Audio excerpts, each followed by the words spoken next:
So first and foremost, quick self-intro. Name's Tony Carmichael. I am on the Cisco Meraki team here, and I'm a product marketing manager. I do cover the Meraki MX security. I've covered a few of the different products here. And so if you have more general questions, definitely feel free to ask those. Really, of course, the focus here is security, and it's really talking about the recent ransomware spike that we've seen. So we've seen a lot of things happening in the last couple of months. And we hope this is an informative webinar. As also, we're going to try and make it a bit interactive by leaving some time towards the end for Q&A. And then really the star of the show, I'm joined here by our guest speaker, Craig Williams of Cisco TALOS. Now, Craig is a manager of the TALOS outreach team. He's been in the industry for some time, and I'll let Craig introduce himself here in just a moment. But we're honored to have him. He's really going to be, he's got a lot of insight into these recent threats, how they affect customers, and how some of the Cisco products have really helped to curb the spread of these threats. So first off, we're going to give you a quick intro, really baseline everyone, talk about, what is ransomware, and more importantly, why is it such, a pervasive thing, right? Why are we hearing about it in the news? There's been an obvious spike and increase in the amount that this has been talked about. So we're going to talk a little bit about that. Then we're going to really dive into the anatomy of these cyber threats, and that's where Craig's going to give us share his expertise and views from the Cisco TALOS side. Then we'll talk about defending against this. So what can you do as an organization to protect your assets, to protect your employees, to protect really what makes your business thrive, and keep productivity going. And then we'll, like I said, save some time towards the end for any questions that you in the audience might have. So don't be shy. I'm joined here by my friend and colleague, Sapalav. He's going to be monitoring the Q&A panel of the webinar, and we're going to actually pluck some of those throughout the session and talk about them. So we'll make this, kind of fun and radio show style. So again, most of us out there probably understand this, but I think it's good just to baseline everyone. We've got folks from all over the globe today. And so, ransomware, it's really a type of cyber threat, and it can be used for a variety of different intents and purposes. But at its most basic distilled form, it's a type of malicious software that's designed to prevent someone from having access to their system. The word ransom, everyone understands that. In the context of ransomware, they're holding your files hostage, right? They're holding your information and your system hostage until you transmit or submit some kind of fund or fee. Most interestingly, in the last couple of years, we've seen, the rise of cryptocurrency as it pertains to ransomware as well. And I think, more recently, we've seen this newer version of ransomware where, it's not always about holding those precious photos and files hostage, but it's also just about holding the system hostage. And it's something key to highlight because if you think about it in the context of an organization, it's quite different than it is for an individual. So if you think about you yourself, right, in a weekend, environment at home, you might be using your system to browse the web. And the world's changed, right? It used to be that you had a desktop in your home probably, if you were tech savvy. You'd fire that bad boy up and you'd browse the web, or you'd look at, family photos. And nowadays, we have all kinds of devices that do this. But from a personal point of view, if somebody holds your system ransom, that is personally impacting, right? They have your information, they have your data, they kill your productivity, especially if you're using your computer, whether it be for entertainment purposes or to do things like your own personal finances, for example. It's also scary because the idea of someone having locked out your system, it means that they have some degree of control, not only of the system, but potentially the files on them as well.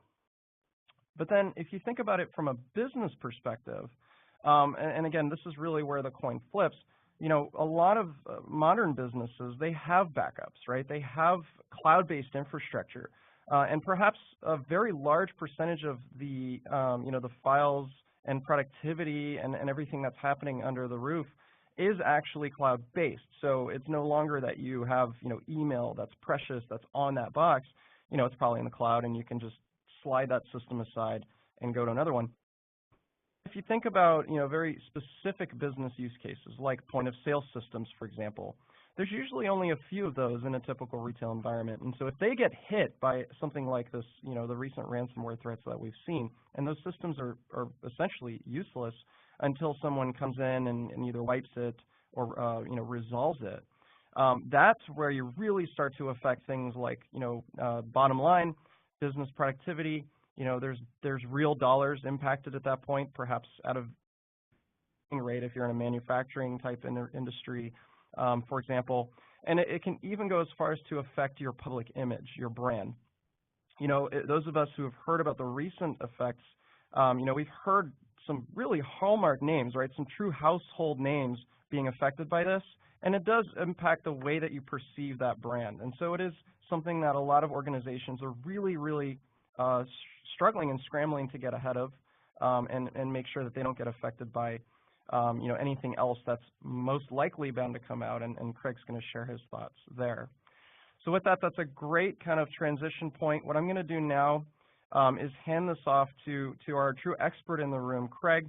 Craig, feel free to unmute yourself. I'm going to also pass the ball over so that you can share what you have to share for us here. And everyone just bear with me while I hand this over to Craig. Awesome. Hopefully everyone can hear me. Yes, we can hear you, Craig. Thanks. Great. Let me share my slides.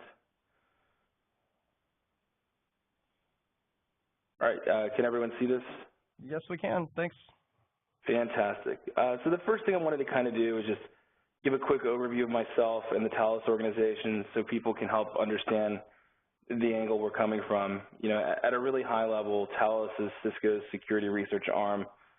We basically look at the telemetry from our customers all around the world. It's obviously opt-in telemetry on all the devices. And from a global perspective, we're seeing about 20 billion threats blocked on a daily basis. From an overall standpoint, we're seeing about 1.5 million unique malware samples per day, about 600 billion emails shared with us every day, and 16 billion daily web requests. So obviously that's a lot of data to sift through, and inside of that is really just some unprecedented threat telemetry, and that's really what we strive to hunt through at TALOS, using those data sets to find threats that are unknown or things that we need to look at to help protect our customers. Right now we have just over 250 full-time threat researchers. That positions us as one of the largest teams out there. These researchers help us not only find these threats, but reverse engineer them, figure out how they work. We also make sure that we have coverage in place across all the firepower, and obviously that includes Meraki devices, and make sure that we don't need to modify anything and that we're in good shape. We also, when people ask me, well, what's different about TALOS? Well, we really pride ourselves on making all of our research public. All of our white papers are public, all of our blog posts are public, our podcasts are public, our webinars are public, and even our quarterly threat briefings are all public and free. All of our open source tools are free. And so it's really important to us that we make this data available because quite literally, we're waging war on our adversaries on a daily basis and looking for allies that we can share intelligence with and work with to help stop these malware samples from taking over. One of the ways I look at it is it's really easy to convict a malware sample, right? That's like 3 keystrokes for me, and I can convict it on every single Cisco security device. It's really easy to ask a provider to take a server down, right? That's pretty straightforward. The difficult part is figuring out how can I apply pressure to this piece of malware or to this actor's network to force them to change their business model. And that's really what we strive for at TALOS. Not only find a way to detect and block the malware, but force the adversary to change the business model so that they're no longer targeting people. So with that said, I wanted to kind of walk you through the history of the most recent evolutions of ransomware. SamSam was a campaign that started out in March of 2016 that was really notable because for the first time, ransomware was using a network vector to spread. So prior to SamSam, it was fascinating. The ways that ransomware primarily propagated was basically via physical media, email, and malvertising. That was it. And so really, if you had a server in your basement, you were reasonably secure. You didn't really have to worry about anybody surfing on it and clicking the wrong thing or getting access to it and getting the wrong thing. SamSam completely changed that. And the reason this was so damaging is because it was targeted at the healthcare industry. What do we have in the healthcare industry that we don't really see in a lot of other industries? it's basically locked down devices, right? You cannot upgrade past this version because it's been certified to work on only that version. And as a result, these devices were hit specifically and very hard. It basically used a very old JBoss vulnerability. SamSam moved laterally across networks. It would actually have the attacker, log into it and move it. So it was not a worm. It was just the first time they had combined a ransomware payload with a network vector. And they made quite a bit of money compromising hospitals all across the United States. They also attacked other industries, but not nearly as prevalent as the healthcare industry in the U.S. At a really high level, the way that SamSam worked was the actor would scan the internet for vulnerable JBoss servers. Once they found those vulnerable servers, they would install a web shell called JexBoss. It was an off-the-shelf tool. They would then use Hyena to enumerate the domain, and once they had stolen credentials using Memcached, they would then use the domain controller to install and push the SamSam ransom down, or the SamSam ransomware down to the affected systems. So, nothing amazing here, right? This is all off-the-shelf tools except for the SamSam ransomware itself. What was unique about it is they actually had some really interesting assumptions. So if you looked at a modern medical network today, you'd probably guess that it had tens of thousands of machines, and you might be right. For whatever reason, the SamSam authors decided to have a Costco bundle model type deal, and if you were willing to pay 28 Bitcoin, you could actually get all the keys for your entire network. So quite bizarre. They left quite a bit of money on the table by doing this. Obviously, these hospitals were rendered non-operational. They were, unfortunately willing to pay the ransom, literally funding the attacker that compromised them in order to just function again to ensure, people were safe. As you can see here, they slowly started increasing the demand. Here they've increased to 1.7 Bitcoin. They also went to 28 Bitcoin for the bundle. So again, the Costco bundle model is around, pretty interesting. Now what's unique about this is as people paid the ransom, they would slowly increase the demand. So they started out at 1, then they went to 1.7, to 2, to 3, and we even heard reports of them going to 4, basically trying to figure out where that pain point was where people would no longer pay the ransom. So again, another indicator that they weren't the most savvy ransomware author. Luckily, things like ThreatGrid detect this right away. That's one of the really interesting parts about ransomware. Well, it's really easy to know when you've been hit by ransomware because everything's suddenly encrypted and there's a giant pop-up on your screen saying your stuff's been ransomed. And that makes it very, very easy for us to detect with ThreatGrid on Meraki devices or Firepower. Now, what was really interesting about this is what Cisco IR was able to discover. Cisco IR had a customer, and IR is, of course, our incident response team. The incident response team was engaged by a customer to help, clean up an infection. And the IR customer said, hey, I've seen what Talos has done with some of the other work. Why don't you have them come in and see if they can help us? And so looking over their data, we came up with the following timeline, and what jumped out at us was the fact that the author had this system that was so manual it would take him up to 74 days to actually encrypt the files. And so immediately, right, over at Talos, we're thinking, whoa, really? So we have 74 days to save the day? And so we spun up a good portion of our engineers scanning the entire internet. Luckily, the JexBoss backdoor that they picked up was off the shelf, so it was very easy to detect.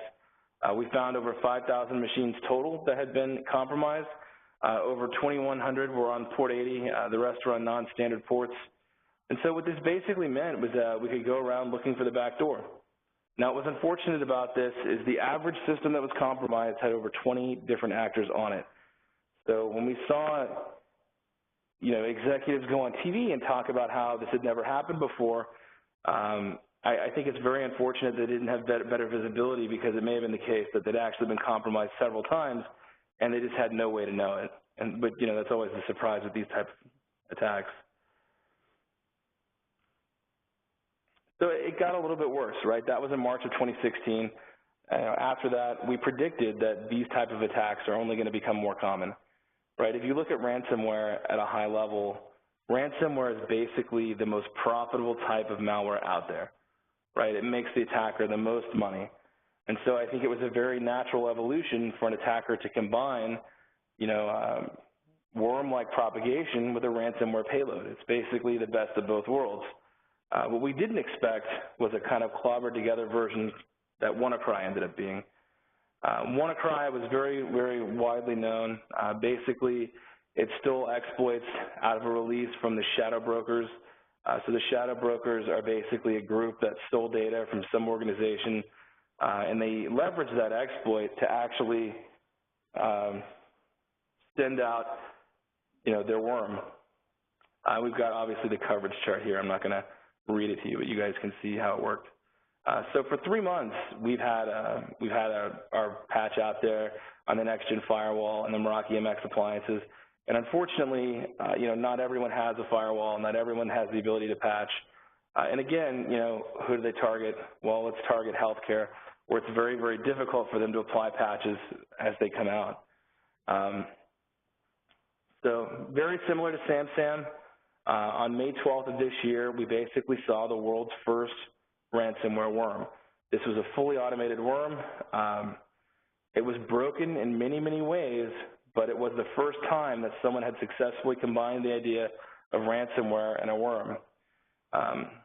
And of course, used the exploit straight out of the shadow broker's release. If you looked at Cisco Umbrella, you could actually see the fact that we saw quite clearly the C2 fire up. Now, this is one of the oddities of WannaCry. People ask me, what did WannaCry get wrong? I think this, by far, was one of the most bizarre choices I've ever seen. And I've been doing malware research just at Cisco for over 13 years now, and I've never seen something so stupid. The best explanation that I've heard for this is that it was a way for them to try and detect if the malware was being run in a sandbox.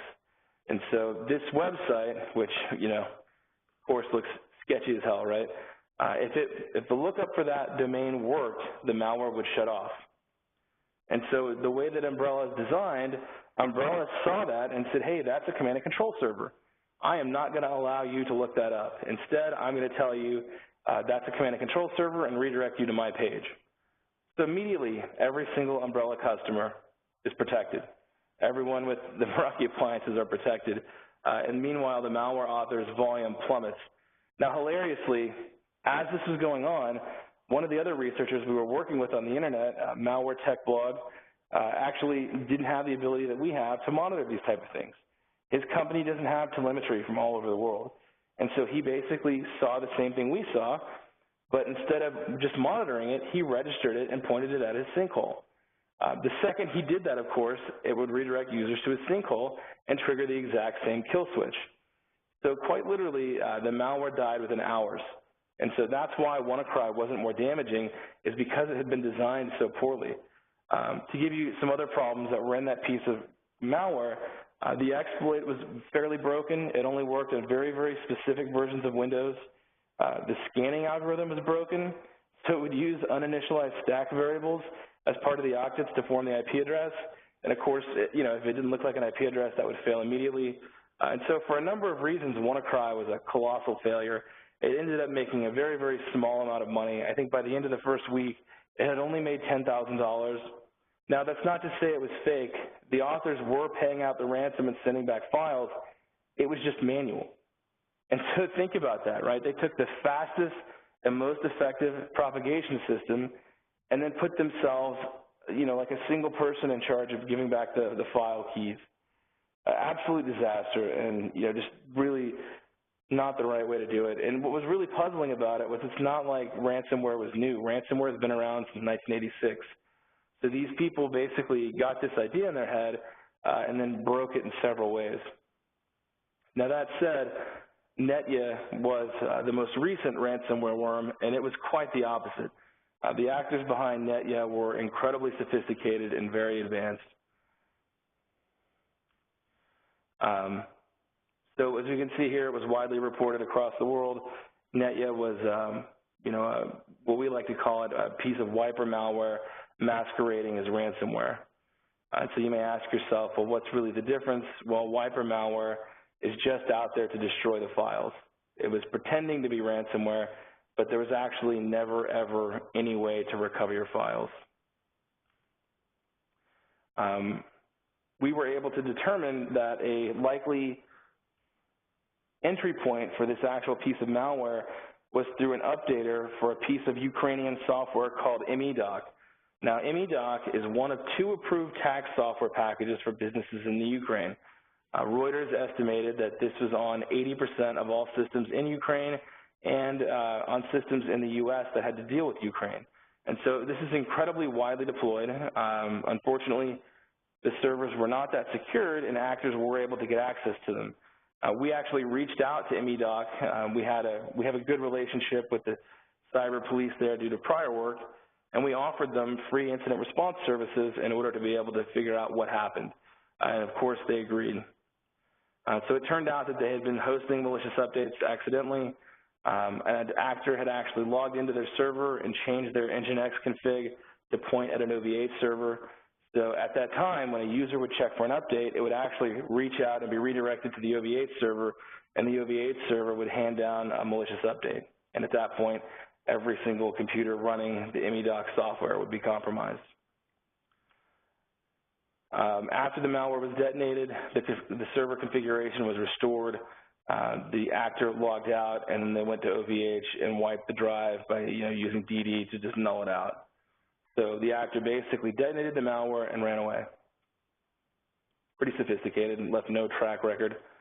The backdoor that they had installed was fairly sophisticated.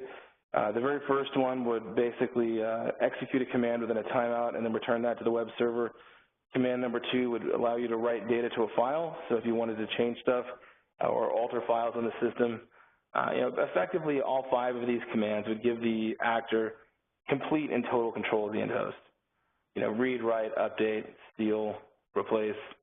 And so what was really interesting about this is if you take a step back and you look at this from a high-level standpoint, what this was an actor with effectively almost access to any computer in Ukraine or any computer associated with Ukraine.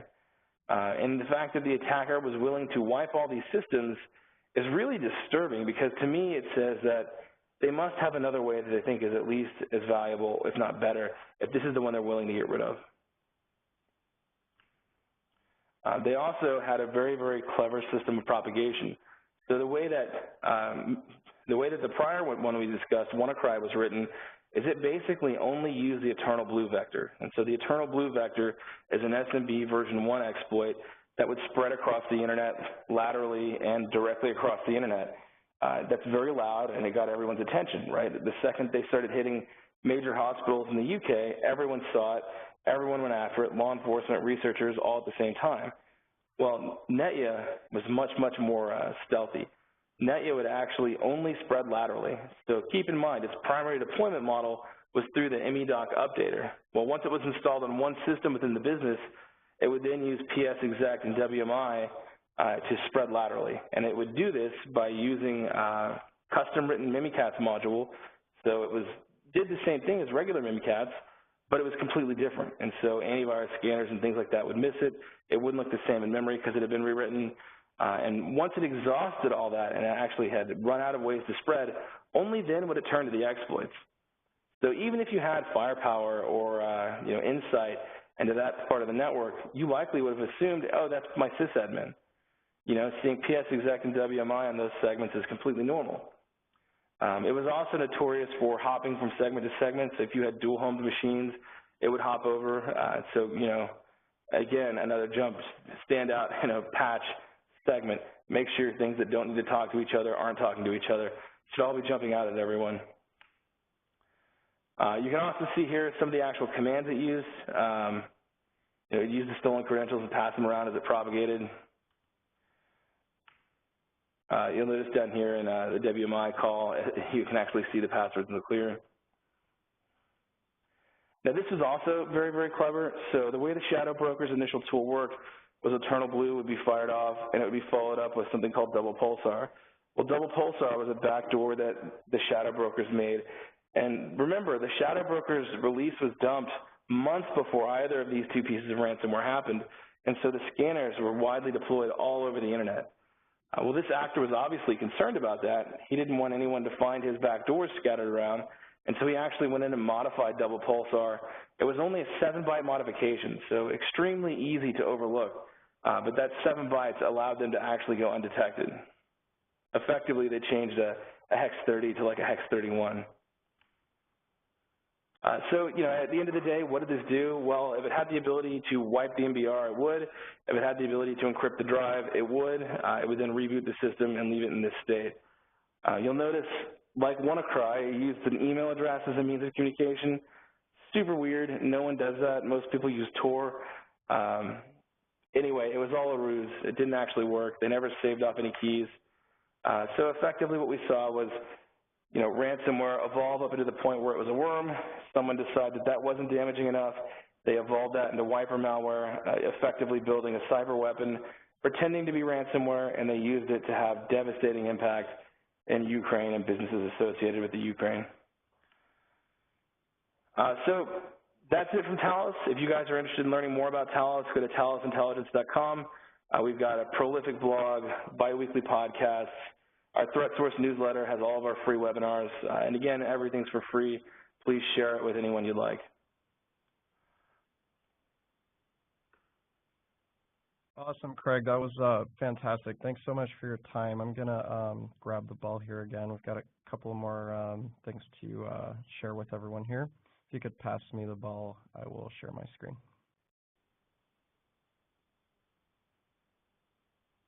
All right, there you go. Awesome. Thank you again. And bear with us. We're going to take some questions here at the end.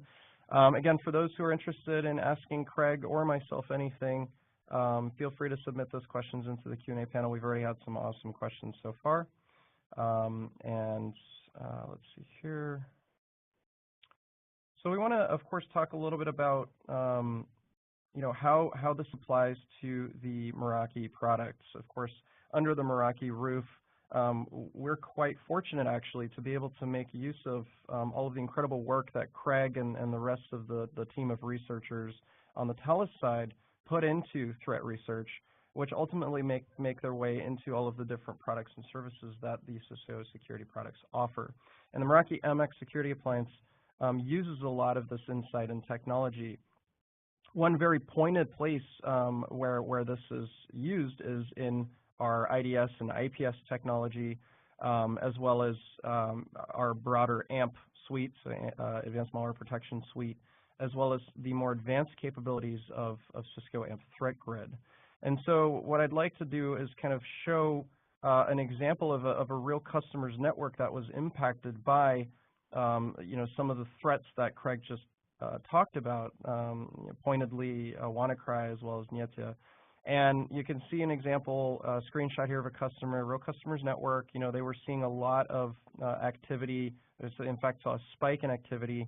Network administrator caught wind of it fairly quickly through the Meraki Security Center. They had a warm, spared pair of MX security appliances. They did have the advanced security capabilities turned on.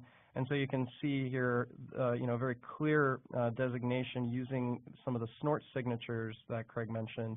And you can see a blocked action here towards the bottom of the Eternal Blue exploit, one of the attack mechanisms that these threats used.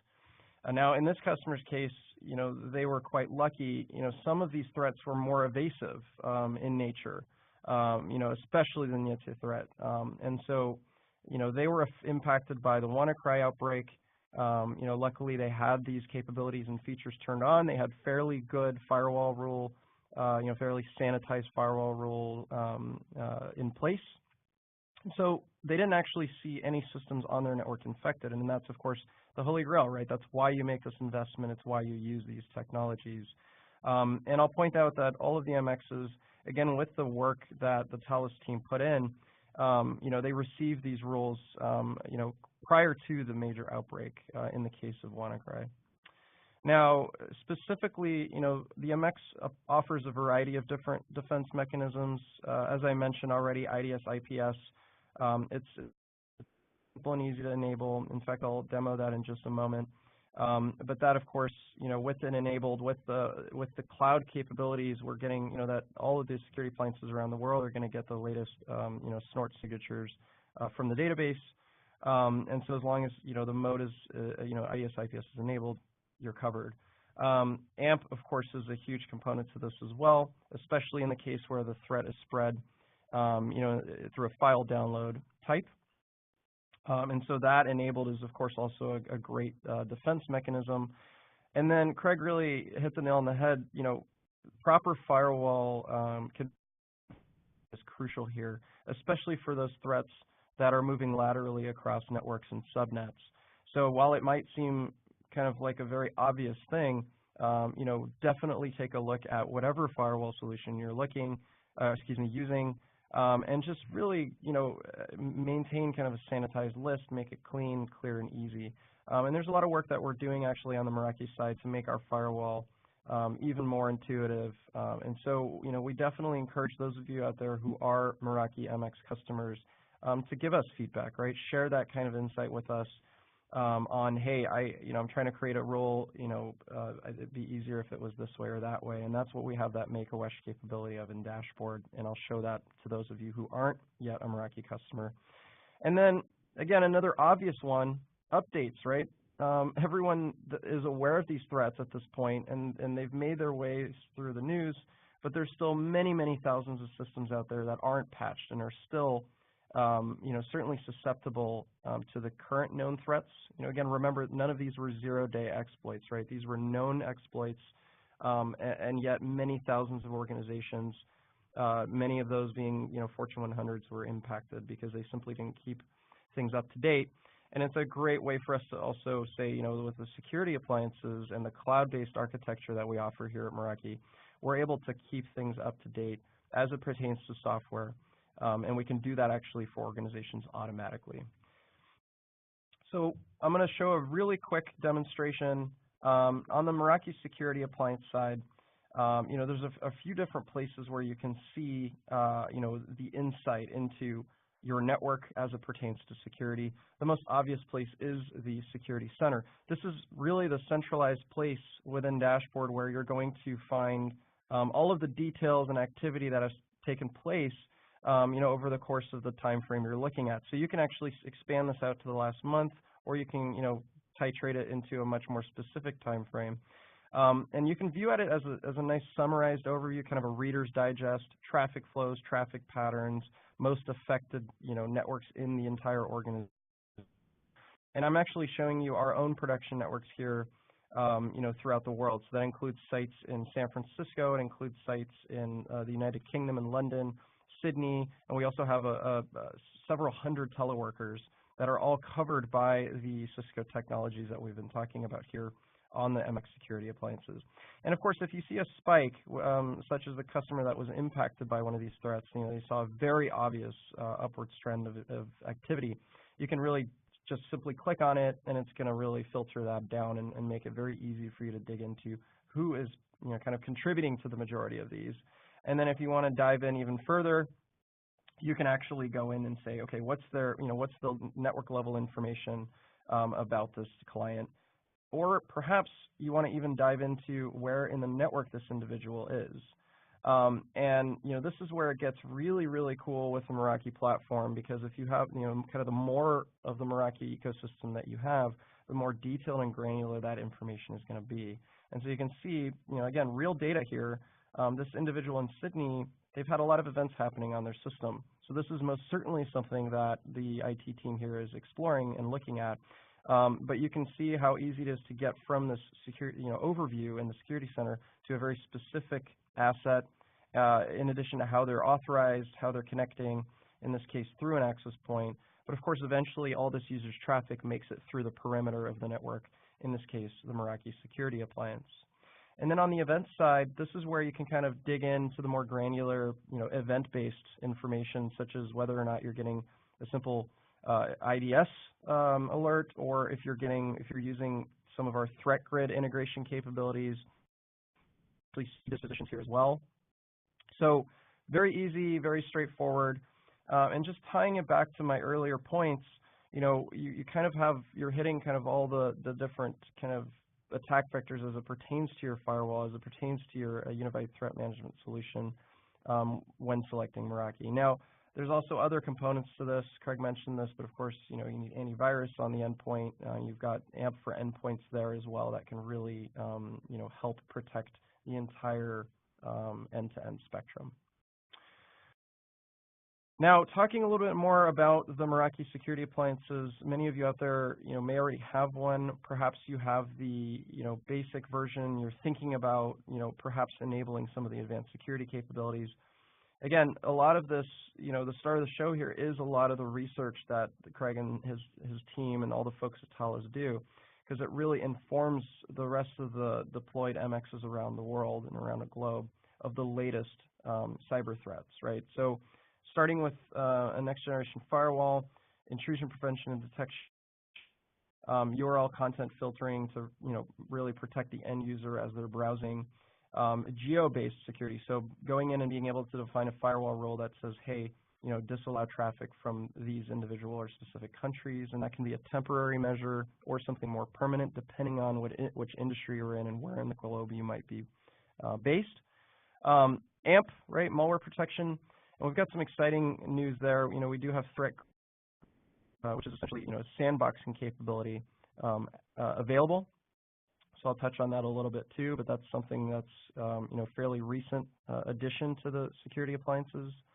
Updates as I described, and then if you're in the retail environment or you're perhaps in healthcare, we saw some of these threats be very tailored to care, for example. Sure you're not only protected, but also maintained with HIPAA if you're in the U.S., for example. Craig already talked about the many various ways that Cisco TALOS' threat intelligence contributes to products such as Cisco's NGFW next generation firewalls, as well as the security appliances. But talking then more particularly about the MX, enhanced threat defense through all of the different technologies we talked about, including threat grid sandboxing, contextual visibility, so that security center that I showed, and really getting us elevating the information that really matters to the top, setting alerting so that you're kind of ahead of the game. You're aware of these trends and anomalies in your network before they start affecting your company's productivity. Extremely rapid detection, right? The IDS, IPS capabilities, in particular, are going to be a great line of defense, and it's a very quick, process, right? It's happening in real time. And then also, of course, the simple nature of Meraki, right? Making it really easy to deploy at scale and enable these types of features across your entire organization. And you can see some of the different metrics we have. Over 220 million malicious files. My guess is, and Craig may correct me here, but this is probably outdated. There's probably quite a few more in this at this point. A couple of really stark figures here, right? And a very, very high rate of requests per day from around the globe of our existing MX customers. Now, specifically pertaining to Cisco AMP and Cisco AMP Threat Grid, this is really, at a very basic sense how it works. So the Meraki security appliance, it's a really nice closed loop because it's going to check, any file that's downloaded. It's going to check it against existing AMP database.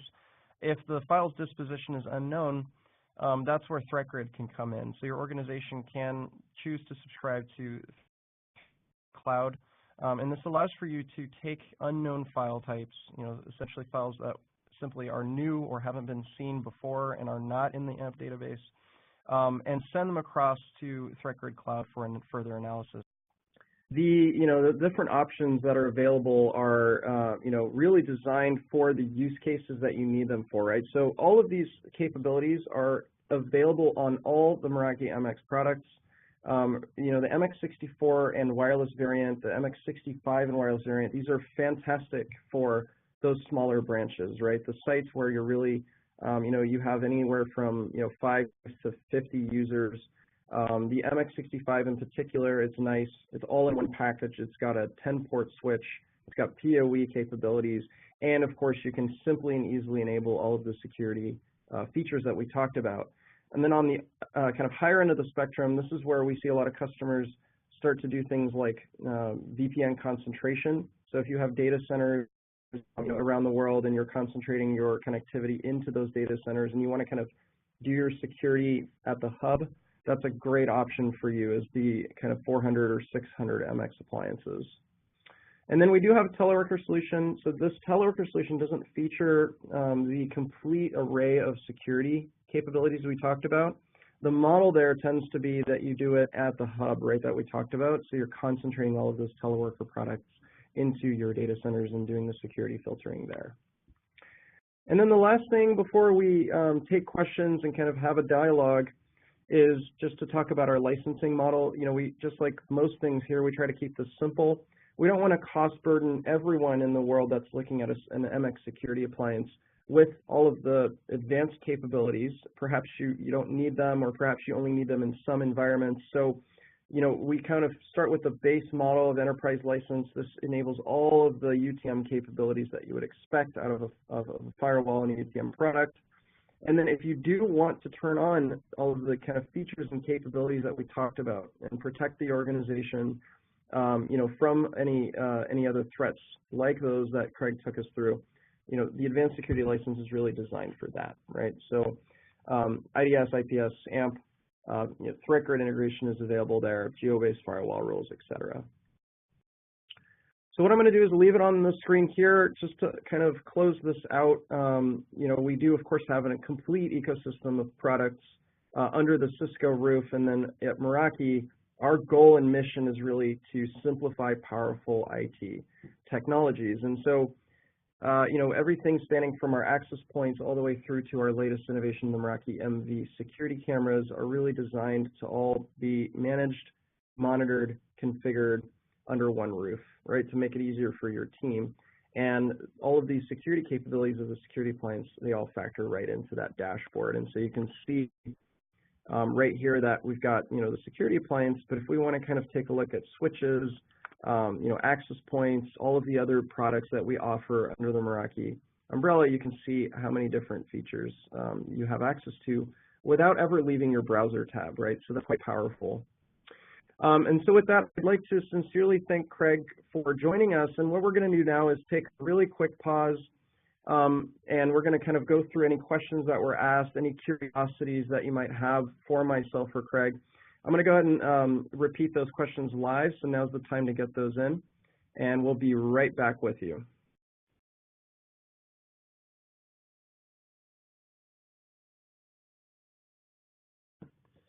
All right, so a couple of questions around, hey, I have an MX security appliance, and thank you, George, for the question here. But you know, I don't know, or I don't necessarily have the capabilities that we talked about here. So all of the Meraki MX products across the spectrum, even if they're, you know, some of the older models, are capable of these technologies.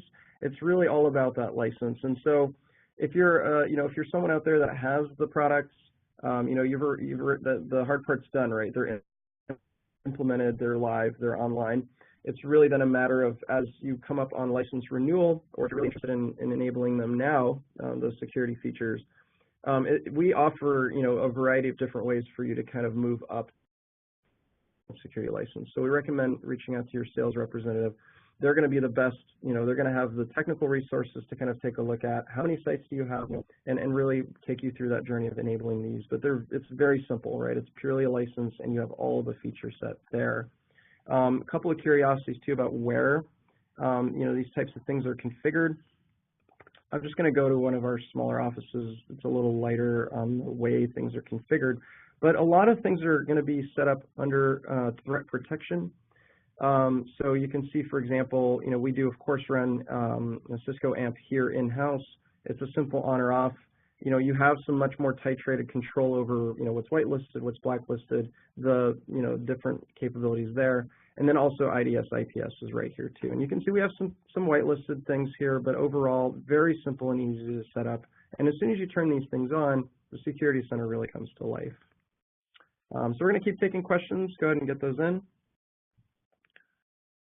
So another question, and this is an important thing or distinction. All of the products that you see here on my screen, while they work, you know, they're always better together. None of them are dependent on one another. So I do want to make that clear. So we talked very specifically today about the security, you know, and the cyber threats pertaining to ransomware. And if you're looking to protect against that, It's very simple. It's a matter of having one of Cisco's products that subscribes to the technologies, from Cisco TALOS organization, and one of those is the Meraki MX security appliance. So a simple pairing of one of those as well as the advanced security license, and you're good to go.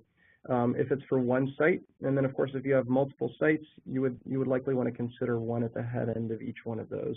And again, we have a variety of options and models that really make the right fit for the right size of deployment. So it's not dependent on, say, an access point or a switch or any of the other products in the platform.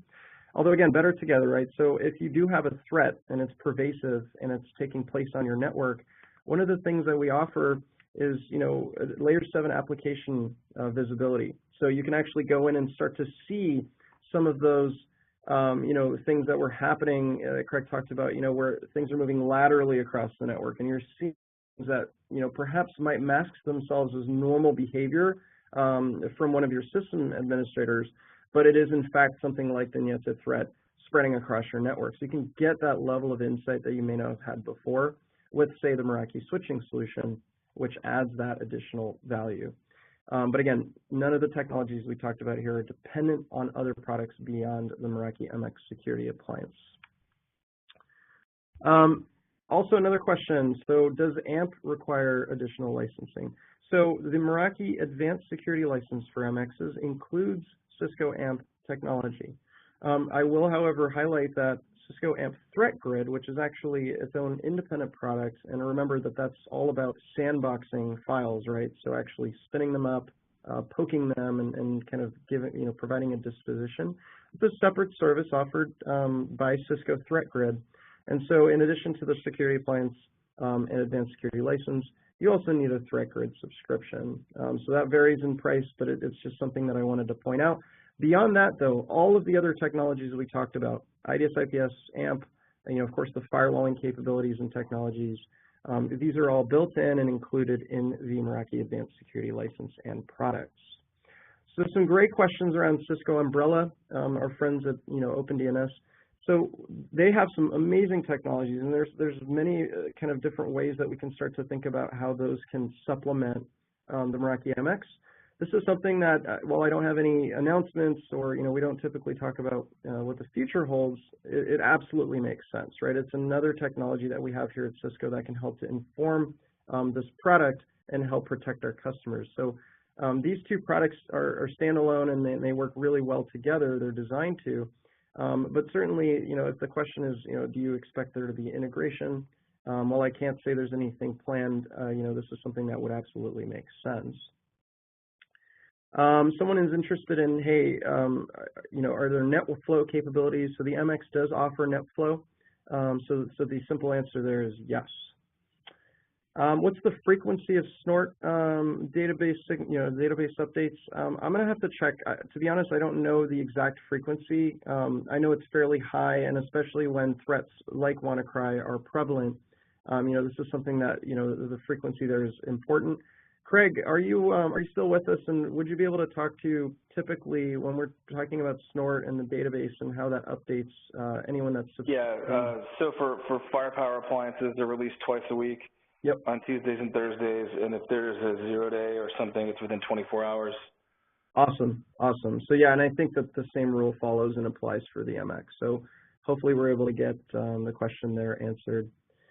And with that, I know we're getting up to the end of the hour, so we're going to kind of monitor some of the other questions coming in.